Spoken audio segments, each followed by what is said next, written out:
আমার মনে হয় বেশি কথা আর আমার বলা উচিত হবে না। সেলিম বলেছে, কল্লোল বলেছে, মীনাক্ষী বলেছে, দেবাশিস বলেছে, সবাই তো বুঝে গেছে অসভ্য একটা অপদার্থ। বিশ্ববিদ্যালয়ে কি আর উচ্চ মাধ্যমিক পরীক্ষা কি এই ফারাক যে জানে না, মমতা ব্যানার্জির বদান্যতায় সে এখন পুলিশ কমিশনার। আমি আপনাদের সবার কাছে আবেদন করব, আগামীকাল থেকে উচ্চ মাধ্যমিক পরীক্ষা যেন সুষ্ঠুভাবে হয়। সেটা ওদের দায়িত্ব, ওরা ফেল করবে এটা ঠিক, কিন্তু আমাদের যে দায়িত্ব থাকে ছেলেমেয়েরা যেন ঠিকমতো পরীক্ষা দিতে যেতে পারে সেইটা আমাদের সবাইকে নিশ্চিত করতে হবে। তেমনই বিশ্ববিদ্যালয়গুলোতে গোটা রাজ্যে কালকে ধর্মঘট তাকে সফল করতে হবে। আমাদের রক্তের রং লাল, আমাদের প্রতিবাদের ভাষা আছে। অসভ্য যারা, তাদের বিরুদ্ধে মাথা উঁচু করে চলার কোনো বিকল্প আমাদের নেই। বিশ্ববিদ্যালয়ে স্ট্রাইক, উচ্চ মাধ্যমিকের পরীক্ষা হবে। গোটা দেশে আগামীকাল ছাত্ররা তারা প্রতিবাদ জানাচ্ছে। আমার চারটে কথা। এক, এটা পরিকল্পিতভাবে প্রভোকেশন। প্রাপ্তবাবু শিক্ষার কাজে বিশ্ববিদ্যালয়তে আসেননি, মন্ত্রীর কাজে আসেননি, এসেছিলেন দলের কাজে এবং সঙ্গে বহিরাগত গুন্ডারা। সেই বহিরাগত গুন্ডাদের কাণ্ডজ্ঞান থাকার কথা নয়, কেন তার মাথায় প্রাপ্তবাবু তারই কোনো কাণ্ডজ্ঞান নেই এবং সেই কারণে স্বতঃস্ফূর্ত ছাত্রদের বিক্ষোভ তাকে সহ্য করতে পারলেন না। কি করলেন? নাটক ধরা পড়ে গেছে, নাটক ধরা পড়ে গেছে। কথা বলার, আলোচনা করার, শোনার, বোঝার আগ্রহ সুযোগ ওদের নেই।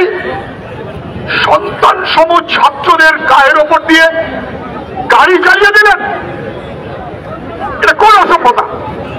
সন্তান সম ছাত্র, তাদের গায়ের ওপর দিয়ে যারা গাড়ি চালিয়ে দেয় তারা অমানুষ, তারা অসভ্য, তারা জানোয়ারের দল।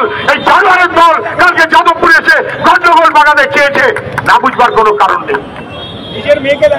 কে তলায় পড়লো, কে সাইডে পড়লো, লেখা হচ্ছে গাড়ির ধাক্কা। ওকে গাড়ির ধাক্কা বলে না, সংবাদ মাধ্যম অনেকে লিখছেন গাড়ির ধাক্কা। ছাত্রদের গায়ের ওপর দিয়ে গাড়ি চালানো হয়েছে এবং তা যদি হয়ে থাকে যেভাবে হয়েছে, মুখ্যমন্ত্রী তার নির্দেশে শিক্ষামন্ত্রী নাটক করেছেন। নাটক করে কোথায় গেছেন? ধরা পড়ে গেলেন হাসপাতাল। কি চিকিৎসা হলো? ও বললো স্যালাইন দেয়নি। জানেন আপনারা, ছবিটা দেখেছেন তো? তৃণমূলের নেতারা খবর পেয়ে আসছেন, কি ব্যাপার, শিক্ষামন্ত্রী অসুস্থ হয়েছে, মাঝ রাস্তায় সব ফিরে গেছে, উনি ঢুকেছেন আর বেরিয়ে গেছেন, মাঝখানে একটা বিপি, ব্লাড প্রেশার। কোন ছাগল ছাড়া কেউ মনে করে না যে ব্লাড প্রেশার যখন মাপা হবে তখন ফোনে কথা বলা যায়। এটা ছাগল ছাড়া কেউ বুঝতে পারে না, কেউ মানতে পারে না। এই ছাগলের দল ধরা পড়ে গেছে, নাটক ওদের ধরা পড়ে গেছে। এবং আমি নিশ্চিতভাবে বলতে চাই, লখিমপুর খেরির ঘটনার মতন সমানভাবে জঘন্যতম, ওটা কৃষকের ওপরে গোটা দেশ আপত্তি করেছিল, তৃণমূলের নেতা নেত্রীরা আপত্তি করেছিল, আমরাও আপত্তি করেছিলাম। আর এখানে শিক্ষা কেন্দ্রে বিশ্ববিদ্যালয়ের ছাত্রদের গায়ের ওপর দিয়ে গাড়ি চালিয়ে দিয়েছেন। গাড়ির মালিককে? মুখ্যমন্ত্রী। ট্যাক্সের গাড়ি মালিককে? মুখ্যমন্ত্রী। গাড়ির সবাইকে? তিনিও তার মালিক মুখ্যমন্ত্রী। মুখ্যমন্ত্রী আপনি রেসপন্স করুন, হয় বলুন যা হয়েছে বেশ হয়েছে। একটা বাহাদুর মন্ত্রী বটে আমার ব্রাত্য বসু, ছাত্রদের গায়ের ওপর দিয়ে গাড়ি চালিয়ে দিয়েছে। আপনার দুটো পোস্ট ফাঁকা, পুলিশ মন্ত্রী বলে কার্যত কেউ নেই, ওটা বকলমে আপনি। স্বাস্থ্যমন্ত্রী বলেও কার্যত কেউ নেই, বকলমে আপনি। ব্রাত্য বসু ছাত্রদের ওপর দিয়ে গাড়ি চালিয়ে এত ভালো কাজ করেছে, ওকে পুলিশ মন্ত্রী এবং স্বাস্থ্যমন্ত্রী হিসেবে প্রমোশন দিন। ওটাই বোধহয় আপনার কাছে মানুষের এখন একমাত্র পাওনা হতে পারে, আর কোনো পাওনা নেই।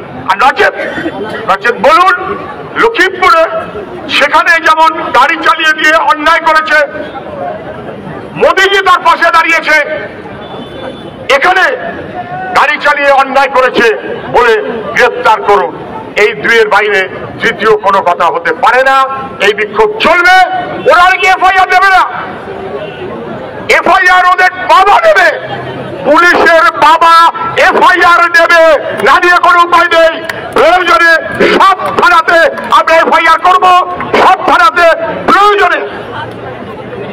এফআইআর করা যায় তাই করব, না হলে কোর্টে দেখা হবে। ব্রাত্যবাবুর ডাক এসেছে, ব্রাত্য চ্যাটার্জির সঙ্গে পাশাপাশি দুই শিক্ষামন্ত্রী থাকবেন, এই ব্যবস্থাকে নিশ্চিত করাটা আমাদের কাজ। সেই মনোভাবে মানুষের মধ্যে, ছাত্রদের মধ্যে কলেজের ছাত্র সংসদ নির্বাচন স্বাভাবিক, স্বতঃস্ফূর্ত এবং সংগত দাবি, তার পাশে আমরা সবাই থাকবো, গণতন্ত্রের পাশে, আইন রক্ষার পাশে এবং ছাত্র, যুব, শ্রমিক, কৃষক মানুষের দাবির পাশে। এই মনোভাব থেকে সবাইকে শুভেচ্ছা জানিয়ে আমার কথা আমি শেষ করছি। ভালো থাকবেন। ইনকিলাব জিন্দাবাদ। ইনকিলাব জিন্দাবাদ।